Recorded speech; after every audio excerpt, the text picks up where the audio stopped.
Hi, I'm Johnny Smith, host of the Inquisitive Minds Podcast. Join me while we interview all manner of interesting people from all walks of life. Some conspiracy, some cryptozoology, and just some things that are just plain interesting. Every week, I'll have someone with me who is an expert in their specific field. This is the Inquisitive Minds Podcast.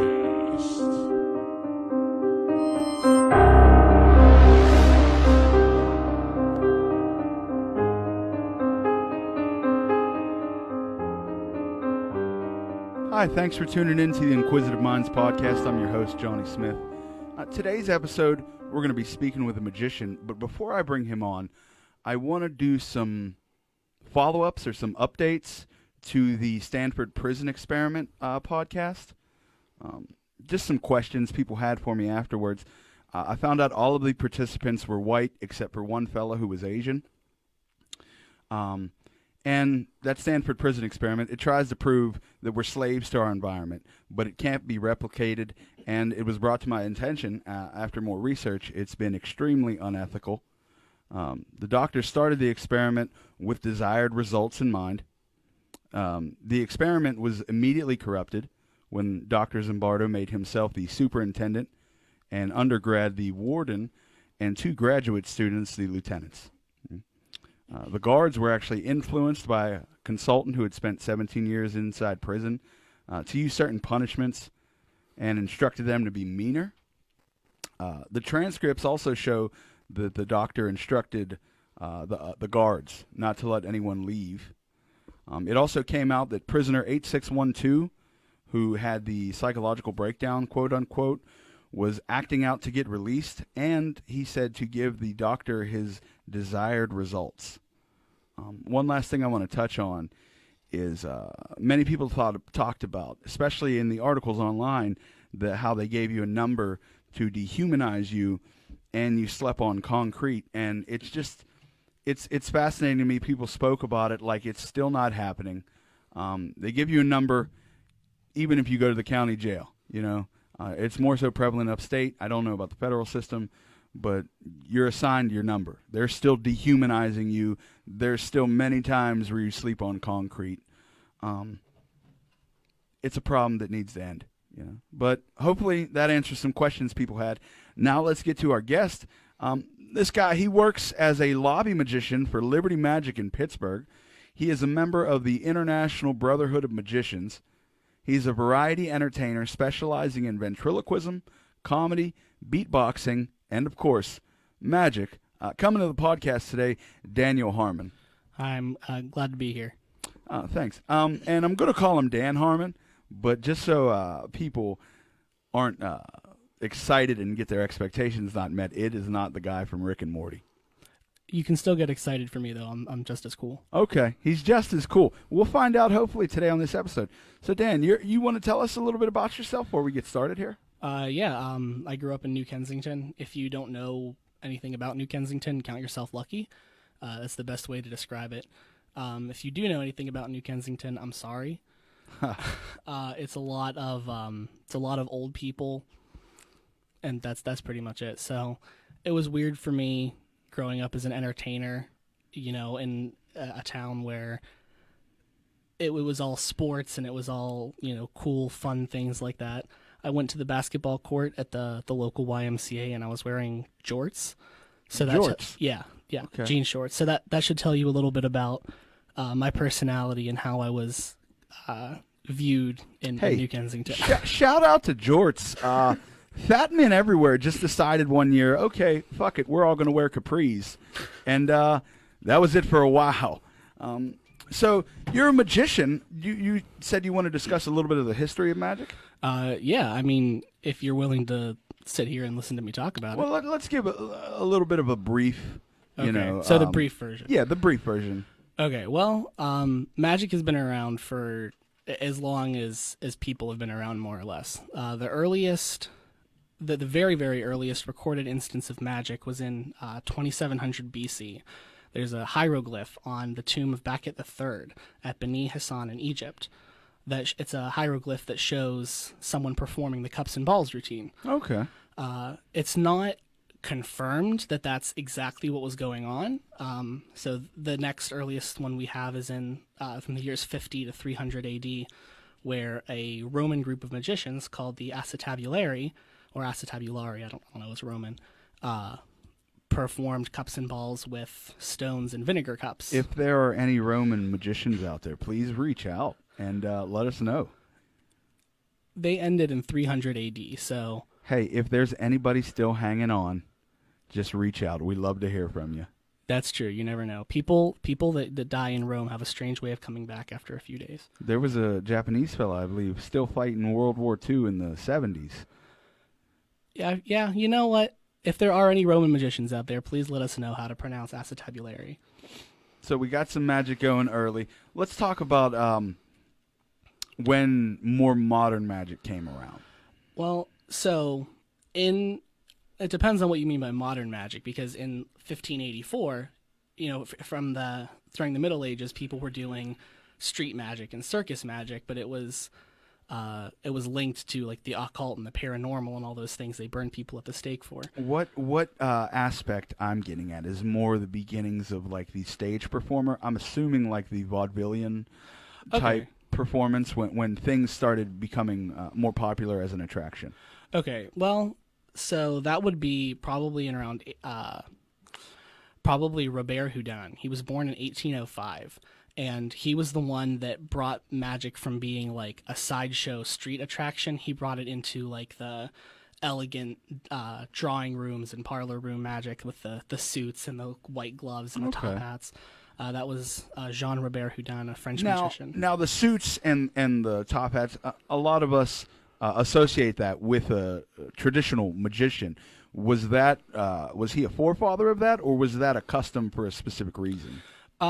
Well, there's a lot of reasons that magicians wear suits. Like I wear a suit when I perform, and I like it because one, it just looks classier. Okay. And two, it has a lot of pockets. You can hide a lot of things in a lot of pockets. I'm dead serious. It sounds really as weird. A non-magician, that is something I would have never thought of. That is fascinating. But obviously, I'm not going to go too in detail about what I hide in which pockets, because that's one thing you're not supposed to tell your audience. I have future questions about that, which we'll get to in a little bit. Sure. But yeah, you have pockets, like your jacket pockets right here where your hands are. You have inner pockets, so if you reach in to grab something out of there, you can steal something else or drop something else away. And you don't get that unless you're wearing cargo shorts. That's very fascinating. That never would have crossed my mind. But it was also, like when Robert Houdin did his thing, because it was, like I said, it was a street thing. So you wouldn't dress fancy to go do magic on the street.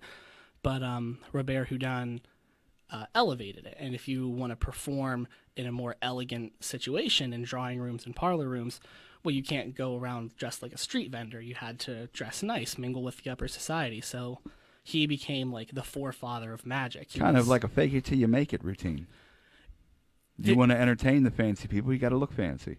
Fake it till you make it is the core foundation of magic. Oh. Like, it's all fake. Well, obviously.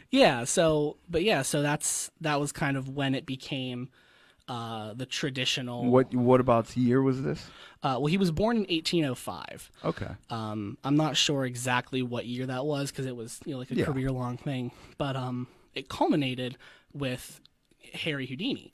Mm-hmm. That's who he named himself after, correct? He did. He named himself after Robert Houdin. He added an E sound. It was an I at the end of Houdin to make it Houdini, which meant like Houdin or in the way of Houdin. Now, was Houdini a traditional magician, or was he more of an escape artist? Well, Houdini kind of defined traditional magician. There weren't, like, he was the first traditional magician. He was well known as an escape artist. His routine, I believe, was called Metamorphosis, was one that made him, he was very famous for, where he was locked in a box in chains and his wife stood on top. A curtain was raised and lowered, and then he was on top and his wife was in the box. But he was known also as the King of Cards. Okay. So I didn't know that. Yeah, he was the King of Handcuffs and the King of Cards. So he was obviously well known as an escape artist. There were some people that thought he actually had a supernatural ability to turn himself into a demon to get out of chains. From what I understand, a lot of it was just like an extreme control of his body. Yeah, Houdini he treated his body like a temple, more or less, and that actually led to, in part, how he died, because he had a routine where he said he could take a punch in the stomach from anybody at all, and he could, just by tensing his abdominal muscles, he could take a hit from anyone. So there was a college boxer whose name I don't remember, who approached him and said, I hear you can take a punch in the stomach. And Houdini said yes. Well, the guy hit him before he was ready. Okay, so he just hit him off guard. Ruptured his appendix. Okay. And he died, I think, 10 days later. Yep. That's unfortunate. It is. And please refresh my memory about what time period was Houdini's end of his career, we'll say. Well, he died in 1926. 1926. Yeah. Okay. He was 54 years old, and that's one thing people say about him is, he lived to be 54, which is as many cards as there are in a deck of playing cards, plus 2 jokers. He was born 26 years before the end of the century, died 26 years after the century started. So his They're life just putting was cut all the in half pieces by together, fate. Yep. huh? Okay, I bet there's countless YouTube videos on that you can be the sure. Harry Houdini conspiracy. Yep. Okay, so how does magic go from Harry Houdini all the way up to someone like, we'll say, David Copperfield, where it's these big, giant, grand illusions?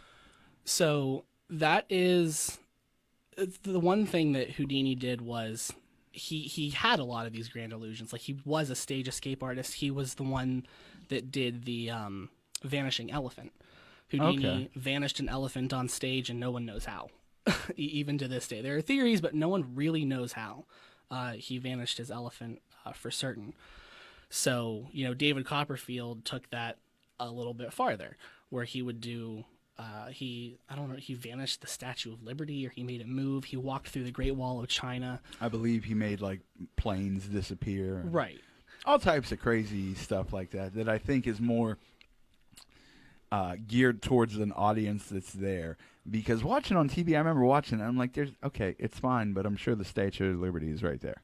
Right. It's a lot harder to portray in your head from a TV set than to actually be there and watch the Statue of Liberty disappear. Growing up, I always loved, and I still do, Penn and Teller. Yeah. I don't know if I'm sure you're familiar with them, given your work. I have loved them my whole life. I remember they had a TV show on Showtime called Bullshit. Yes. Like debunking certain things. Penn and Teller Bullshit. That was a fascinating show.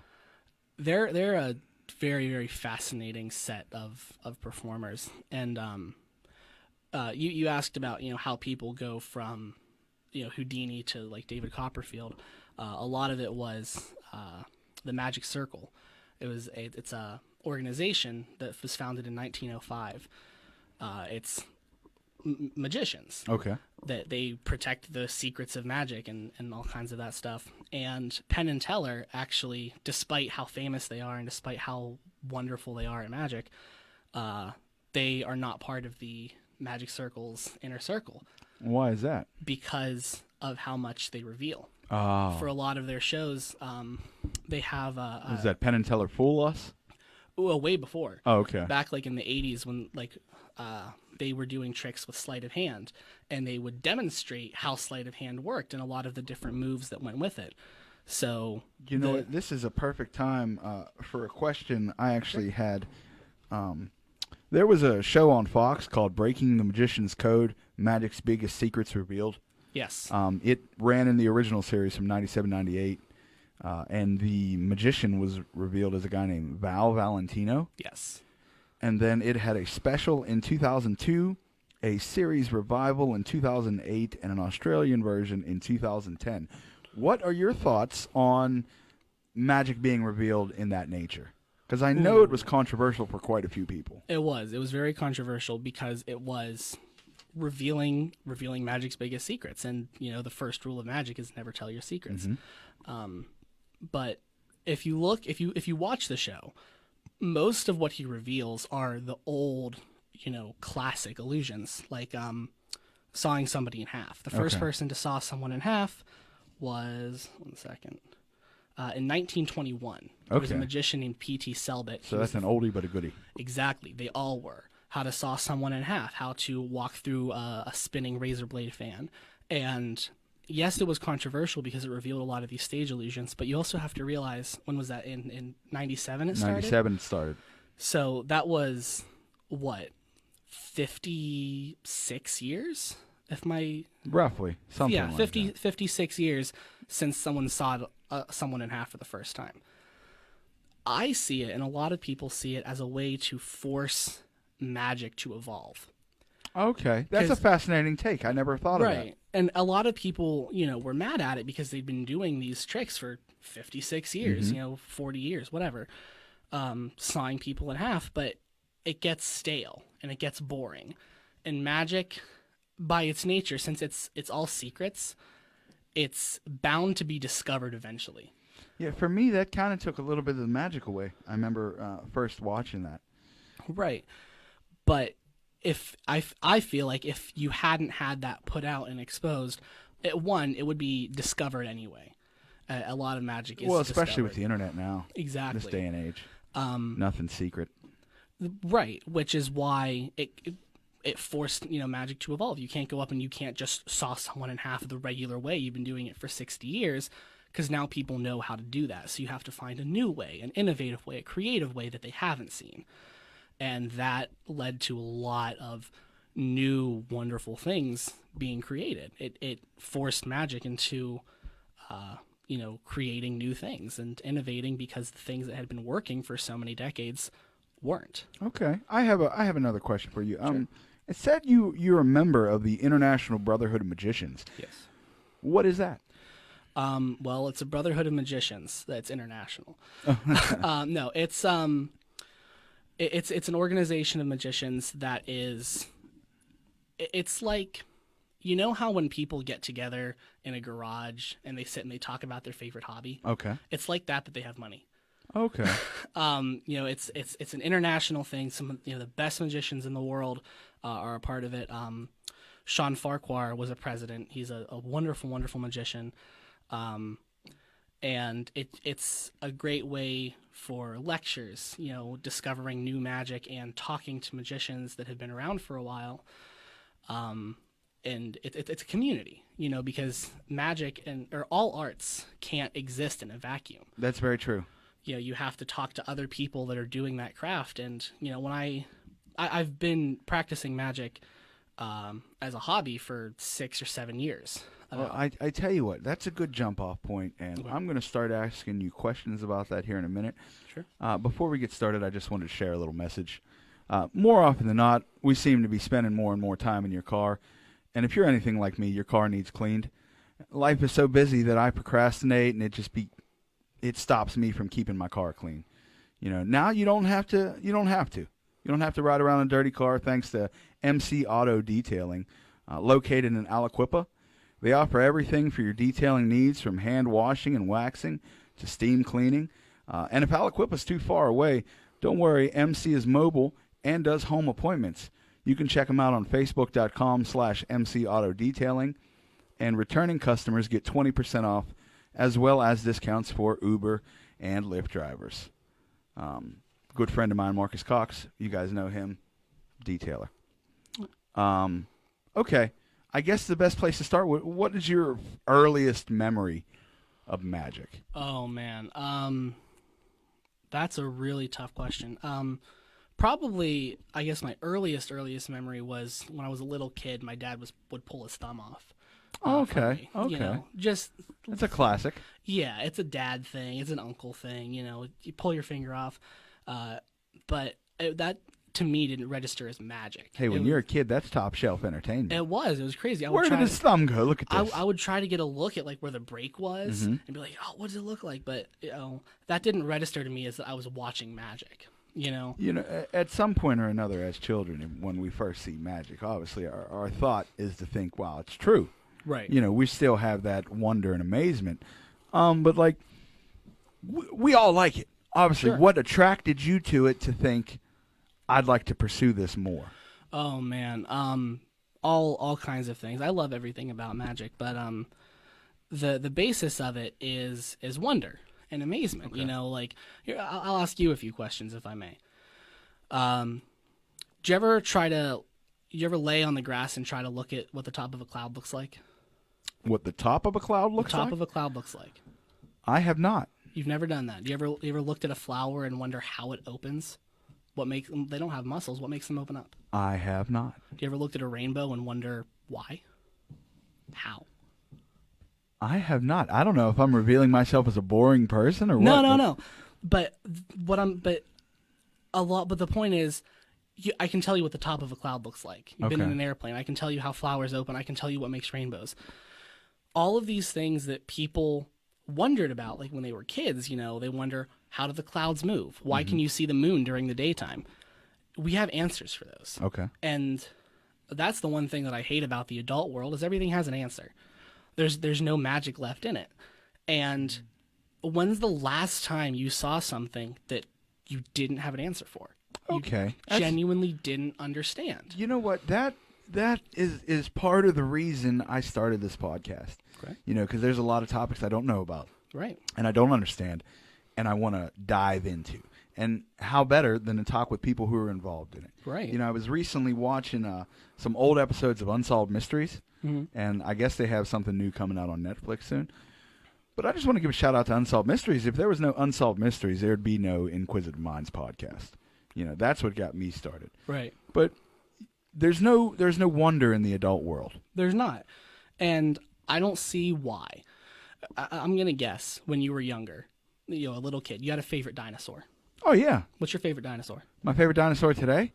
Yeah. Probably like a velociraptor. When's the last time someone asked you that? Bro, it's been years. When's the last time you got a new pair of shoes? A week ago. How fast can you run in your new shoes? I have no idea. Whenever you were a little kid, did you feel like when you got new shoes you could run faster? I always tried to jump higher. Jump higher, run faster, and no one asks you what your favorite dinosaur is anymore. No one does. That's absolutely true. No one.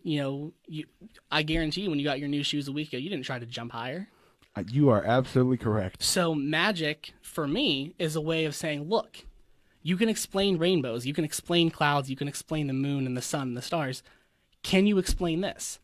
And the answer is no. Okay. And people aren't used to that. It's a wonder and amazement and excitement that they haven't felt since they were 5 years old. You said you've been practicing magic for 6 years now? About, yeah. How'd you get started?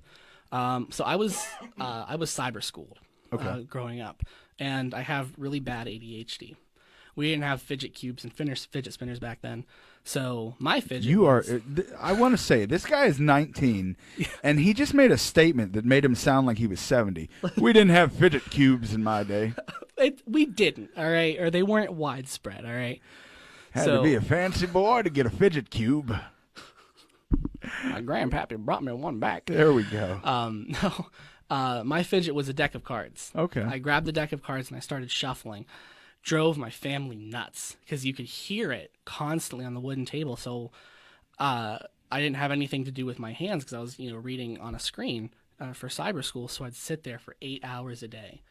And shuffle cards. Learning to shuffle cards. And then I realized, well, wait a minute. Well, I've liked magic for a while. I've liked watching it. I wanted to do it. Let's practice some sleight of hand moves.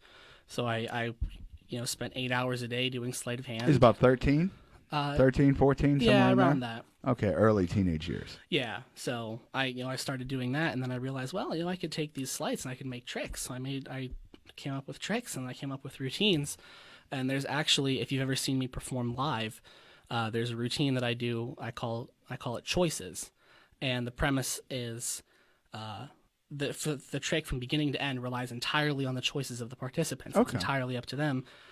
And I was so confident doing it. It's my favorite trick because I did it for 8 hours a day, every day for 5 years. That's a way to get good at something. It is. Who were your influences? Oh, man. Richard Turner. I'm not sure who he is. Can you explain it for us a little bit? I will try to rein myself in because I love this guy. All right, pull it together. He is the only person in the Magic Hall of Fame that's not a magician. Oh. He's a card mechanic. Just as a mechanic fixes cars, a card mechanic fixes card games. He's a card shark. Okay. He performs in the Magic Castle doing his routine, How to Catch a Thief. It's a show, How to Catch a Thief. He had a documentary made about him called Dealt in 2017. He is the most phenomenal sleight of hand artist with playing cards to ever have lived. He performed on Penn and Teller, Fool Us, and they didn't bother discussing it. They went back to their seats, immediately got up and said, "There's nothing to talk about. You fooled us." Oh, that's impressive. It is. He's imperceptible. He was followed by the mafia to fix card games for them. He's employed by the United States Playing Card Company as a touch analyst to feel the difference in flexibility and thickness of different decks of cards. And he's been blind since he was 13. That actually changes everything. Yeah, it does. And when you see him perform, it's insane. He would actually do his How to Catch a Thief thing. It was about an hour long. He would do the whole thing and never tell anyone that he was blind, because he learned from a friend of his how to look people in the eye according to the sound of their voice. So they never knew you were blind. He could look you in the eye and talk to you like a normal person, shuffle cards, do magic tricks, and he wouldn't tell you he was blind throughout the whole time. That is freaky. Terrifying. He was one of your influences. Anybody else? Oh man. Or I guess you should say who were some of your favorite magicians or illusionists or what have you growing up? I'm a big fan of Leonard Green. Leonard Green is another sleight of hand artist. He won the FISM World Championship of Magic in 1991. And the cool part about it, in 1988, he was disqualified from the FISM World Championship because the judges said that he used stooges or plants in the audience. He was disqualified. So in 1991, he came back, did the exact same act, except he let the judges shuffle the cards. So they were wrong. They disqualified him wrongly. He didn't use plants. He didn't use stooges. So he came back 4 years later, 3 years later, did the exact same thing and won with it. Oh, this is a question from a listener. Do you have a favorite fictional magician? Oh boy, that's a good question. I can't even. I'm completely blanking on fictional magicians. The only one I can think of that comes to mind is Merlin. Oh, okay. Well, if we're talking wizards, well, that's along the same vein as like a fictional someone who practices magic. Yeah. Ooh. I really don't know. I can't say that I have a personal favorite fictional magician. I think probably the closest that I would get is fictional card sharks and cheats, because that was where magic from like out of novels and what have you. Yeah, like that was how magic originated. Pretty much was they realized that you could cheat people at card games and use the same techniques to cheat to entertain. Yeah. So I didn't start with magic. I technically started with cheating at cards. Okay. Which then became magic. So.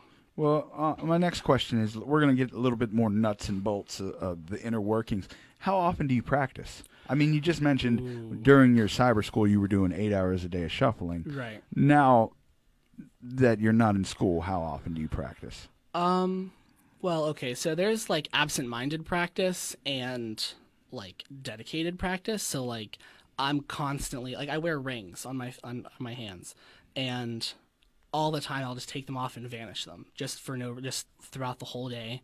What do you mean by that? This camera, they'll see, the listeners will see the camera, right? Yeah. Okay. So like I'll move back a little bit. I can take my ring. I don't know if you can see it. If it shows up on camera what you're seeing, then we can see it. Okay, it's the simplest thing. Oh wow! Right. That was impressive to me. Thank you. And that's one of my favorite magic tricks. Can you do that again? I'm sorry to bother you. Can you do that again? I didn't expect you to just be like woo woo. Right. No one expects it, and that's what I mean by absent-minded practice, because I don't even think about it. I'll do I have a day job at a library. I wear my rings. I'll just pull them off and vanish them and pull them out of somewhere, and that'll be that.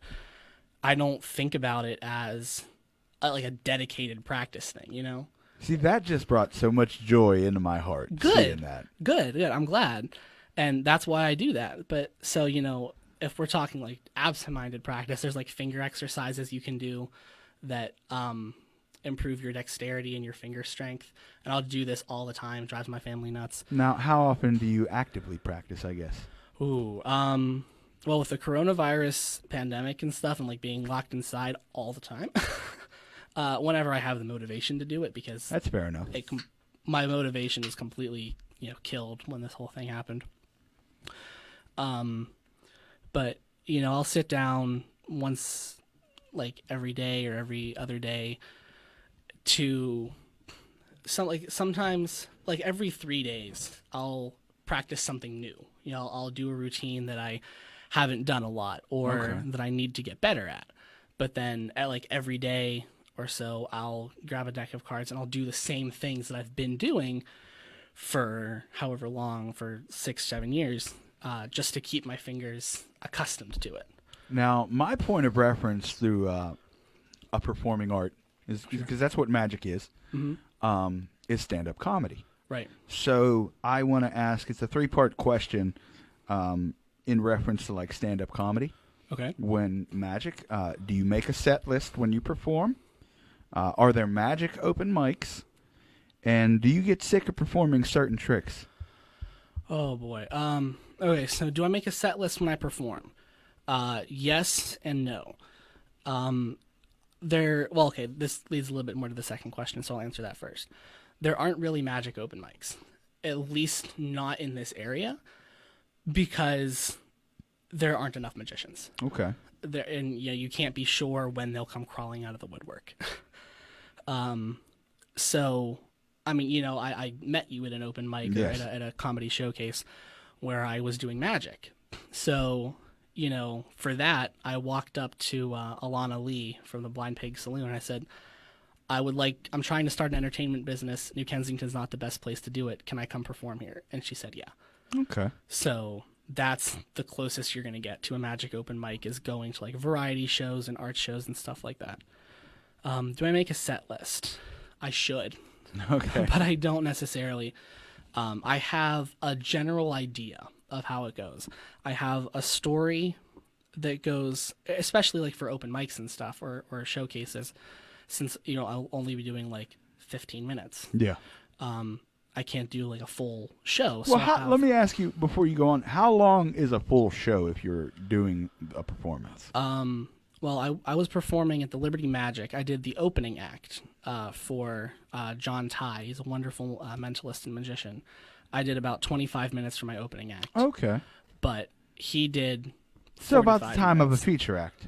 About what? About the time of a feature act. Like Right. a comedian. Okay. But then also, John Ty did a 45-minute show after mine, Okay. after my opening act. And, if you go to the Liberty Magic, Derek Hughes, Robert Ramirez, Lee Terbosic, all these, wonderful magicians, they were doing 60-minute shows. So it just depends on what people want to see. Okay. That's fair enough. So for my 25-minute show, I wrote a whole script, a story from beginning to end, which I didn't use and I didn't do for the open mics and stuff because just the time wasn't there.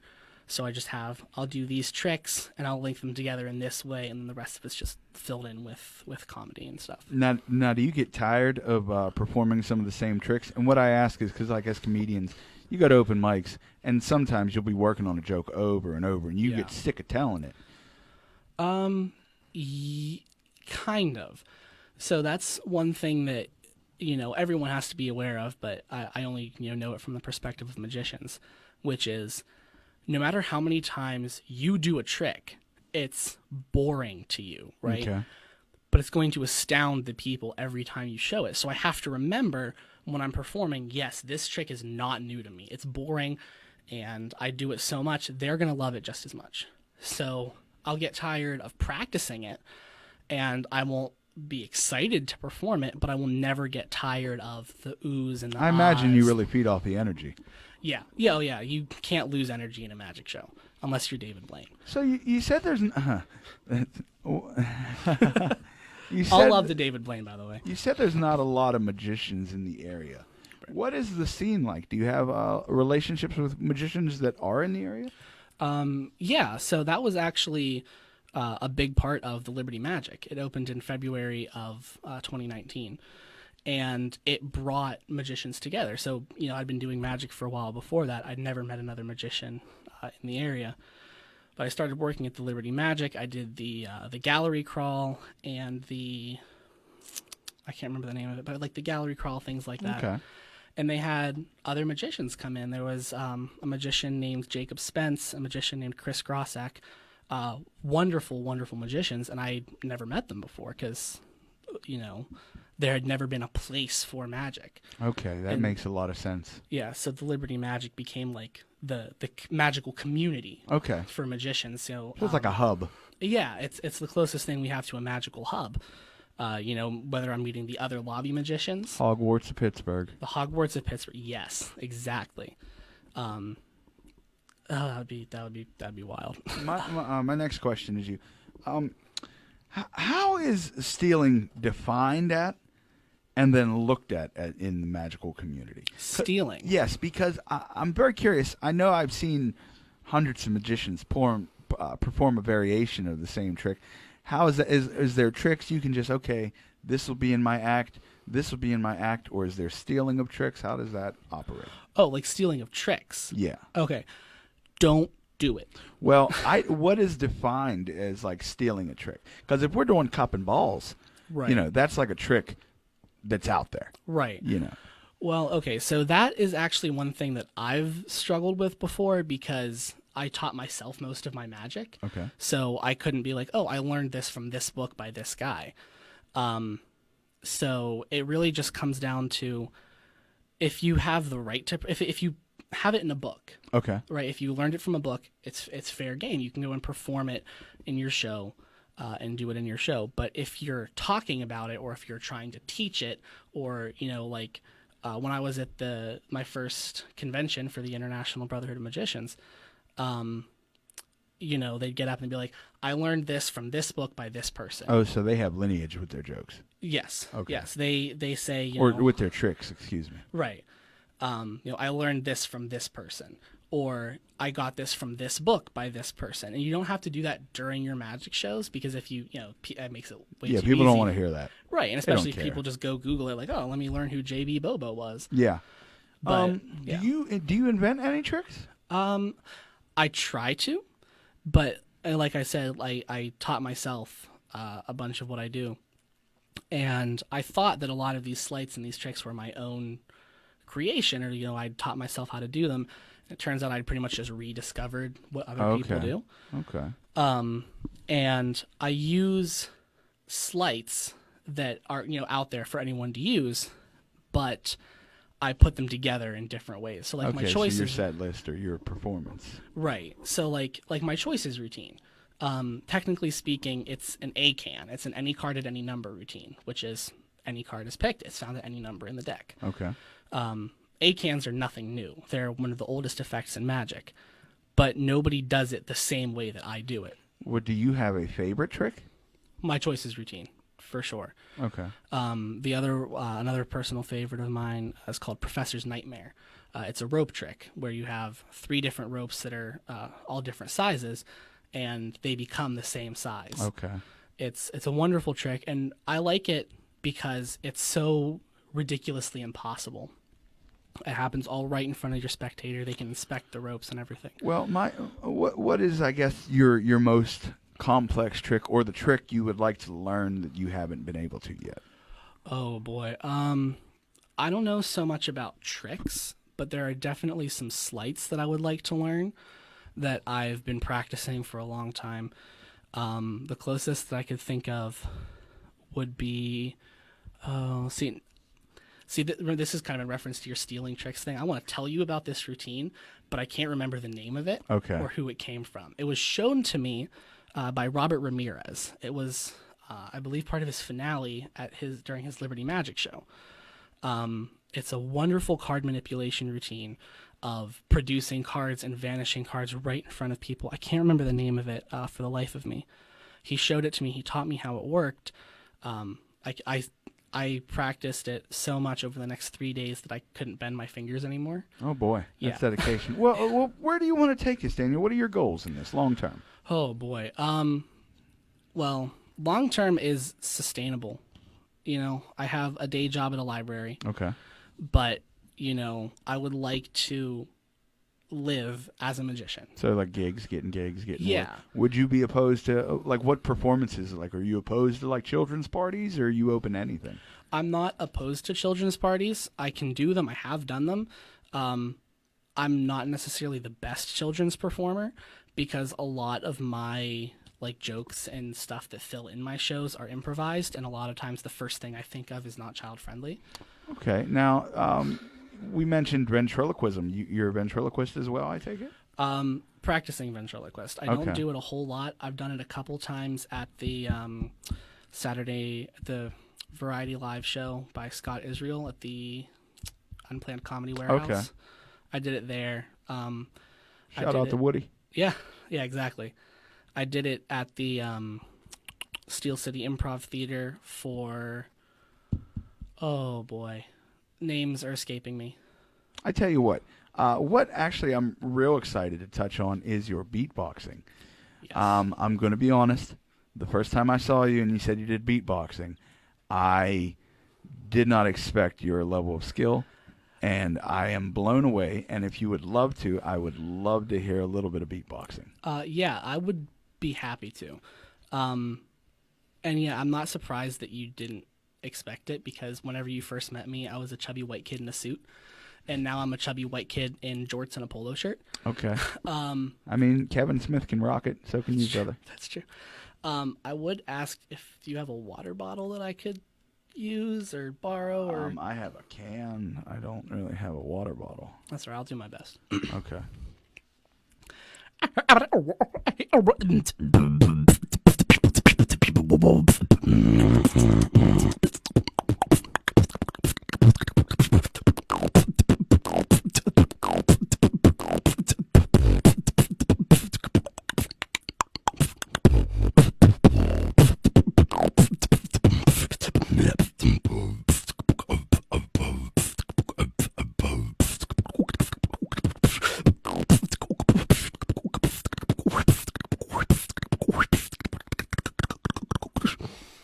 Wow. I don't know. Maybe it's just me, but I am blown away. Yeah. Round of applause there. Thank When you. people can like have that type of control with their mouth. That sounded great. Thank you. Could I try something else? Yeah. If you have had it. Yeah. So this is what I tell people whenever I'm trying to teach them beatboxing and I want to crush their ego a little bit. Does that crush their ego a little Just bit? a little bit. Okay. The basic sounds of beatboxing are a kick, a snare, and a hi-hat, which is, and that's, it's boots and cats. You can rearrange those, but I like to use just those just to show people how fast you can go, Okay. and it really makes people mad. Let's hear it.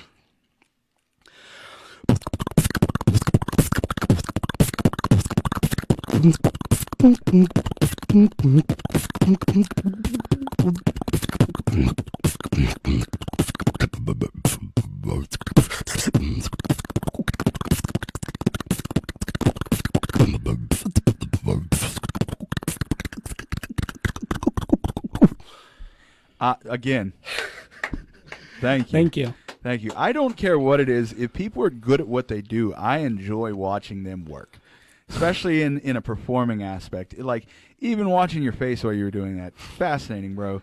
My hat's off to you. I could never do that. Thank you. It's a lot of practice. I first learned that also drove my family nuts, by the way. Just, I can imagine. yeah, just walking around before I was good at it. But I first learned because I was trying to do voice impressions. Okay. And the first thing I learned was to do this.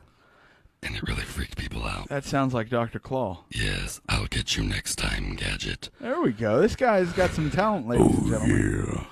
Yeah. But I realized that I could use that with like the basic sounds of beatboxing. So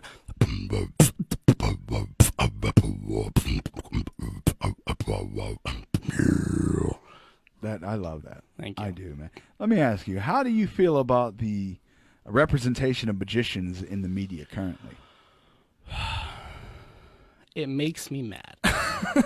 And that's the best thing that I will say. So one of the most famous representations of magician in media, Now You See Me, Yes. right? And the sequel, which is called Now You See Me Too, instead of Now You Don't.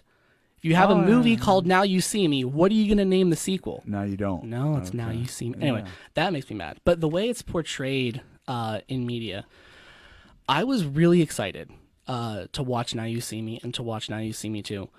And it seemed kind of like what a 12-year-old thinks a magician should be able to do. Honestly, and this is not as a magician, just as an outside observer, absolutely love that movie, but I can relate because when I saw The Joker and all that nonsense about stand-up, it enraged me to the point of I didn't even think it was a good movie anymore. Right, and, I liked The Joker. I thought it was a good movie. And Now You See Me is a good movie for what it is. I don't think it's good for its representation of magicians, because I don't want to go too in detail about, like, spoilery and whatever, but they have, like, hypnotism and all this stuff. Well, it doesn't work like that. That actually leads up to my next question. Yeah. I read there's a lot of different types of magicians. Yes. Close-up, table, mix and mingle, street, sleight of hand, cabaret, psychological, illusionist, escapist, hypnotist, those types of things. Yeah. What type of magician would you label yourself as? Ooh. So when I'm performing, I typically am more along the lines of like a parlor magician. Okay. A comedy magician, because I do a lot of it like in front of microphones and at comedy showcases, and that's really conducive to like standing up, doing things in front of a crowd. But most of what I practice and what I do at the Liberty Magic, since I'm a lobby magician, I have a table. I specialize, technically speaking, in table magic, because that was what I did when I was practicing. I'd sit and I'd shuffle on a table, and that's where all my sleights were.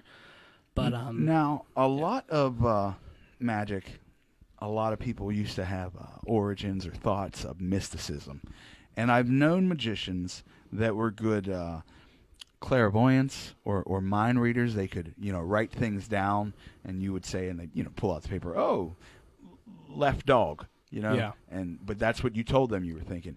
Do you have any experience in that field, and what are your thoughts on the magicians that are able to do that? I do have experience in that field.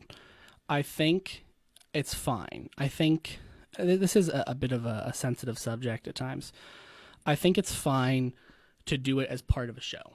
I have done mind reading in my shows. I've done predictions, things like that.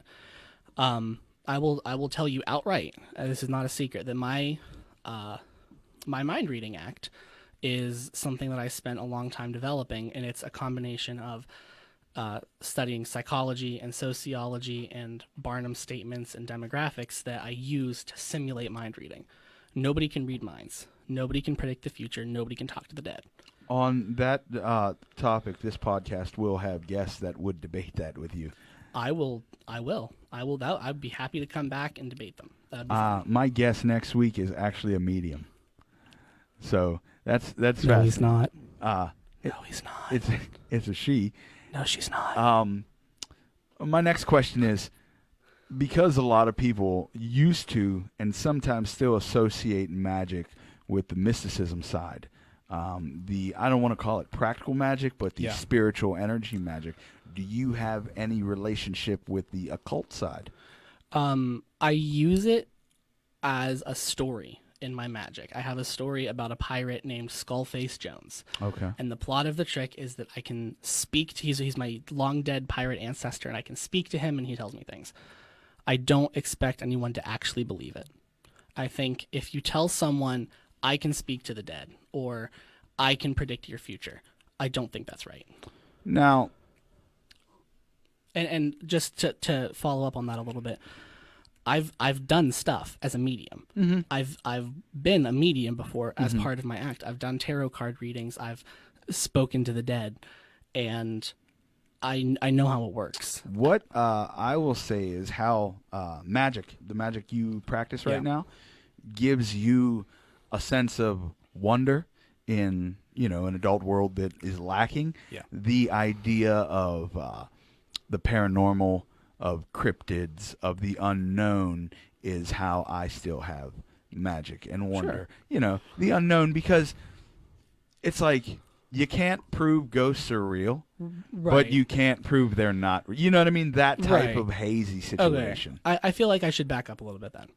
I'm not going to say that those things don't exist. What I will say is I think it's wrong for people to exploit that. I agree. Do you remember John Edwards, the